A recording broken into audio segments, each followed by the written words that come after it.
Bonjour et bienvenue à cette capsule informative des prix de reconnaissance Essar. Dans cette capsule d'information, nous allons vous présenter les prix de reconnaissance Essar, les conditions d'admissibilité, comment présenter votre projet, ainsi que comment transmettre votre dossier de candidature. Tout d'abord, les prix de reconnaissance Essar, ce sont des prix qui soulignent le travail passionné d'enseignantes et d'enseignants, mais aussi de responsables scolaires, qui réalisent des projets artistiques, novateurs et imprégnés de culture. Ces projets favorisent l'engagement, la persévérance scolaire ainsi que la réussite éducative des élèves. Il est à noter que sont admissibles les projets menés avec des élèves issus de la formation générale des jeunes, de la formation professionnelle ainsi que de la formation générale des adultes. Voici maintenant les conditions d'admissibilité. Donc, si vous êtes un enseignant ou un responsable scolaire, vous pouvez déposer votre projet. Mais peuvent aussi déposer leur projet les groupes et organismes suivants. Donc, si vous êtes une équipe représentant une école ou même un groupe d'écoles, que ce soit primaire ou secondaire, et ce, autant du milieu du secteur public ou privé. Si vous êtes une équipe qui représente un ou plusieurs centres d'éducation des adultes, un centre de service scolaire, une commission scolaire ou un regroupement de ceux-ci qui a élaboré un projet artistique et culturel avec la collaboration d'un comité culturel scolaire peut aussi déposer son projet. Ensuite, il faut dire que les projets doivent absolument cibler une des 4 disciplines artistiques. Il doit y avoir une contribution importante de l'enseignante ou de l'enseignant en art. Le projet doit être réalisé, bien entendu, à l'intérieur de l'année scolaire qui est en cours et principalement à l'intérieur de l'horaire scolaire, donc à l'intérieur des heures de cours.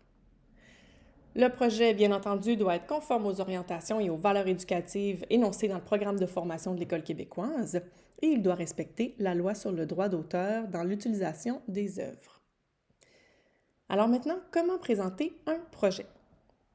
Bien, tout d'abord, conjointement avec la ressource culturelle, le responsable du projet en milieu scolaire doit remplir le formulaire. L'enseignante ou l'enseignant responsable du projet ou le responsable scolaire doit s'assurer de signer ce dit formulaire. Avec le formulaire, vous avez la possibilité de déposer plusieurs documents complémentaires pour appuyer votre candidature. Donc, vous pouvez nous envoyer des photos, des vidéos, un document complémentaire d'un maximum de 4 pages à l'intérieur duquel vous pouvez y inclure d'autres photos, d'autres hyperliens menant à une autre vidéo, des articles de journaux ou toute information pertinente pouvant appuyer votre candidature. Concernant la documentation complémentaire, il est important de savoir que le comité évaluateur ne passera pas plus que 5 minutes sur toute cette documentation. À noter que la date limite pour soumettre son dossier de candidature est le 15 mai de chaque année. Voici maintenant comment avoir accès au formulaire de présentation de projet. Donc, pour avoir accès au formulaire, vous pouvez vous rendre sur le site des prix de reconnaissance Essar et cliquer sur « Formulaire de présentation de projet ». Le formulaire de présentation de projet, il est important de le télécharger avant de le remplir. Donc, vous devez le télécharger sur votre poste de travail. Toujours utiliser le logiciel Adobe Acrobat pour ouvrir le fichier et non pas l'application Aperçu si jamais vous avez un Mac. Donc, dans la section A, ici, on parle vraiment des informations sur le projet. Ensuite, la section B, ici, on parle de la présentation du projet. Donc, en haut, très important, le résumé du projet dans un maximum de 100 mots. Ensuite, lorsqu'on parle du nombre d'élèves activement impliqués dans le projet, eh bien, on parle du nombre d'élèves qui ont activement participé au processus de création. Contrairement à quand on parle de justifier le nombre d'élèves visés, eh bien là, on peut parler du nombre d'élèves total, comme par exemple, s'il s'agit d'une pièce de théâtre, le nombre d'élèves ayant assisté à la pièce de théâtre peuvent entrer dans cette catégorie. Section C. Ici, on parle de la présentation de la démarche. On veut savoir quelles sont les étapes de réalisation du projet, à l'intérieur duquel on peut dire quelle était l'intention pédagogique et artistique. On voudrait avoir une description beaucoup plus complète, beaucoup plus concrète du projet. Quels ont été les matériaux et équipements que vous avez utilisés. Ensuite, on veut savoir la dimension culturelle du projet et les liens avec le programme de formation de l'École québécoise. Toujours dans la section C, dans la présentation de la démarche, on aimerait savoir s'il y a des liens multidisciplinaires ou interdisciplinaires. Et très important, quelle sera la réalisation attendue au terme du projet? En date du 15 mai, plusieurs projets ne seront pas complètement terminés. Donc ici, c'est le moment de nous écrire la réalisation attendue à la toute fin du projet, donc la réalisation finale de votre projet. Au niveau de la section D, on veut savoir les rôles et responsabilités de tous les intervenants et ici, on comprend aussi les élèves.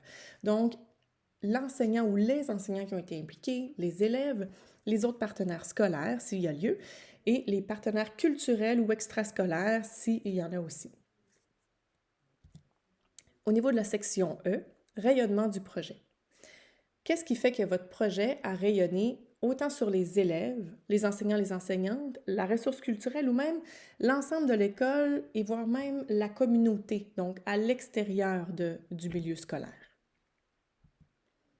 Au niveau de la section F, on veut savoir qu'est-ce qui témoigne de la qualité du projet, donc de la pertinence du projet, de son envergure, de son originalité.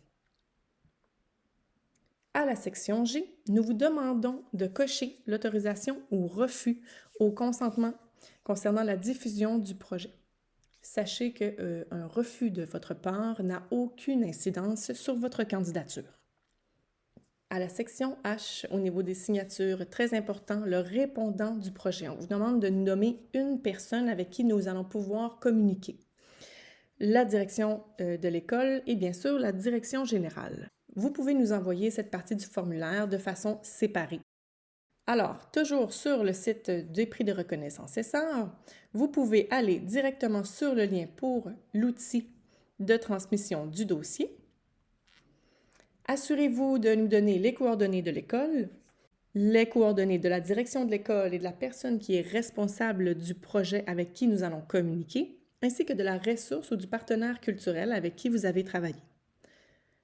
N'oubliez pas de joindre à votre dossier, bien sûr, le formulaire de présentation de projet en version PDF dynamique, la page du formulaire comprenant les signatures numériques ou manuscrites, ainsi que toute photo, vidéo, hyperlien et documents complémentaires pouvant appuyer votre dossier. Concernant le processus de sélection, tout d'abord, à compter du 15 mai, un premier comité s'assurera de vérifier que tous les dossiers qui ont été soumis sont admissibles. Par la suite, un deuxième comité, celui de sélection, sélectionnera les lauréates et lauréats. En troisième lieu, nous annoncerons les gagnants. Et puis finalement, la cérémonie de remise des prix de reconnaissance Essar aura lieu à l'automne. Ne manquez pas nos rendez-vous Teams, ce sera l'occasion de poser toutes vos questions en lien avec votre projet. Les 18 et 25 avril, 2 et 9 mai à 13 h. Avant de vous quitter, voici un exemple de projet lauréat 2021-2022. À compte courant, mémoire du Saint-Laurent. École Saint-Anselme. Une sculpture de beluga, réalisée dans les cours d'art plastique par les élèves de l'école Saint-Anselme, a été exposée dans le hall de la Maison de la Culture Janine Suto à Montréal. L'œuvre arbore des codes QR qui permettent de voir des films inspirés de contes et légendes du Québec. Ces productions ont été conçues en classe d'art dramatique par des élèves du 3e cycle du primaire des écoles Saint-Anselme à Montréal, Notre-Dame du Sacré-Cœur et Saint-Joseph de la région de Tadoussac. À la fin de l'exposition, le beluga a conclu son périple au Centre d'interprétation des mammifères marins de Tadoussac, où il a été exposé.